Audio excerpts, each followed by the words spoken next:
பிஸ்மில்லாஹிர்ரஹ்மானிர்ரஹீம். அன்பான சகோதர சகோதரிகளே, அஸ்ஸலாமு அலைக்கும் வரஹ்மத்துல்லாஹி வபரகாத்துஹு.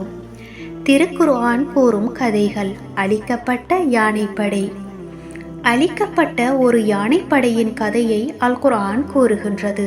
அது என்ன, ஏன் அந்த யானைப்படை அழிக்கப்பட்டது என அறிந்து கொள்ள ஆவலாக இருக்கின்றீர்களா? மக்கா புனித பூமி என்பதை அறிவீர்கள். அதற்கு உம்முல் குரா, நகரங்களின் தாய் என்ற பெயரும் உண்டு. அங்குதான் பைத்துல் அத்தீக் எனப்படும் பழமையான ஆலயமான காபா உள்ளது. காபாவை மக்கள் பெரிதும் மதித்து வந்தனர். யமனில் ஆப்ரஹா என்றொரு மன்னன் ஆட்சி செய்து கொண்டிருந்தான். அவன் சன்ஆவில் மிக பிரமாண்டமான கலைநுட்பம் மிக்க ஒரு ஆலயத்தை கட்டினான். மக்கள் காபாவை விட்டுவிட்டு இந்த ஆலயத்துக்கு வருவார்கள் என எதிர்பார்த்தான். அவனது எதிர்பார்ப்பு ஏமாற்றத்தில் முடிந்தது. காபாவின் மதிப்பை கெடுக்க முனைந்த அவனது நாட்டம் நிறைவேறவில்லை.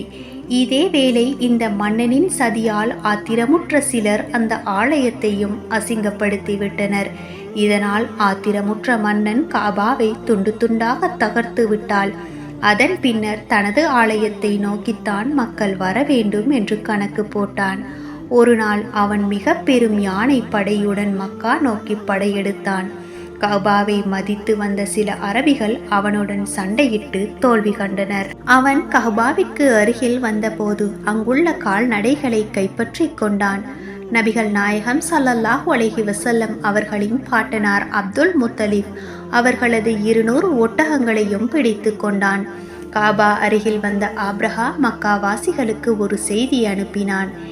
எனக்கு உங்களுடன் போர் செய்யும் எண்ணமில்லை, காபாவை உடைப்பது மட்டுமே எனது நோக்கம் என்பதுதான் அந்த செய்தி. மக்காவின் தலைவர் அப்துல் முத்தலிப் மன்னர் ஆப்ரஹாவை சந்தித்தார். மன்னனும் அவரது அழகிய தோற்றம், வயது என்பவற்றை கண்ணுற்று அவரை மதித்தான். அவர் மன்னனிடம், உங்கள் தளபதிகள் என் 200 ஒட்டகங்களை எடுத்துக்கொண்டார்கள், அதை திருப்பி தாருங்கள் என்றார். இதை கேட்ட மன்னர், உங்களது ஆலயத்தை நான் உடைக்க வந்துள்ளேன். நீங்கள் அது பற்றி பேசுவீர்கள் என நினைத்தேன். ஆனால் நீங்கள் உங்கள் ஒட்டகத்தை பற்றி பேசுகின்றீர்களே என ஆச்சரியத்துடன் கேட்டான். அதற்கு அப்துல் முத்தலிப், ஒட்டகங்களுக்கு உரிமையாளன் நான், எனவே அது பற்றி நான் பேசுகின்றேன். இந்த ஆலயத்துக்கு உரிமையாளனான ஒரு இறைவன் இருக்கின்றான், அதை அவன் பார்த்து கொள்வான் என்று கூறினார். அப்துல் முத்தலிஃபிடம் அவருக்கு சொந்தமான ஒட்டகம் கொடுக்கப்பட்டது. அவர் காபாவிற்கு வந்து அல்லாஹ்விடம் பிரார்த்தித்தார்கள். இந்த படையை எதிர்கொள்ள நம்மிடம் பலம் இல்லையே என வருந்தி அல்லாஹ்விடம் பாதுகாவல் தேடினார்கள். பின்னர் மலை உச்சிக்கு சென்று விடுமாறு மக்களுக்கு அப்துல் முத்தலிப் உத்தரவிட்டார். அதோ அந்த படை ஆணவத்துடன் கபாவை நோக்கி வந்து கொண்டிருக்கின்றது.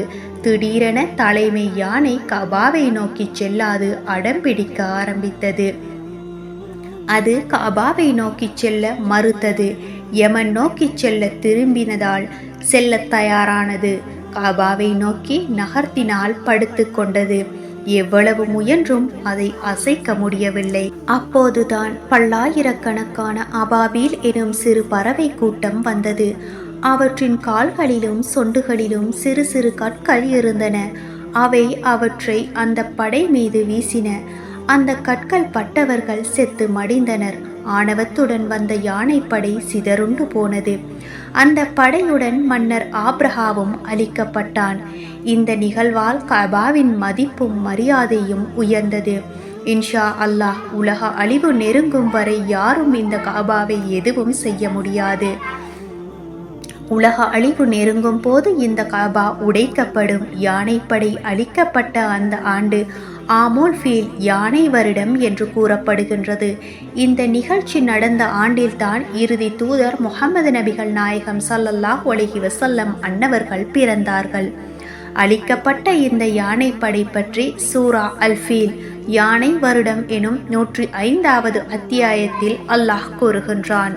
யானை படையினரை உமது இரட்சகன் எப்படி அழியச் செய்தான் என்பதை நபியே நீர் அறியவில்லையா? அவர்களது சூழ்ச்சியை அல்லாஹ் வீணாக்கி விடவில்லையா? அவர்கள் மீது பறவைகளை கூட்டம் கூட்டமாக அவன் அனுப்பினான். சூடேற்றப்பட்ட கற்களை அவை அவர்கள் மீது எறிந்தன.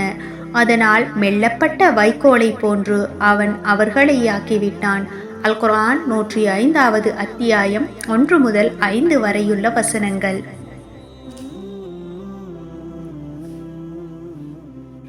இதே போன்று அல் குர்ஆனில் பல சுவாரஸ்யமான கதைகள் உள்ளன. அவை அனைத்தையும் பார்வையிட எமது சேனலை சப்ஸ்கிரைப் செய்து தொடர்ந்தும் எம்மோடு இணைந்திருங்கள். வஸ்ஸலாம்.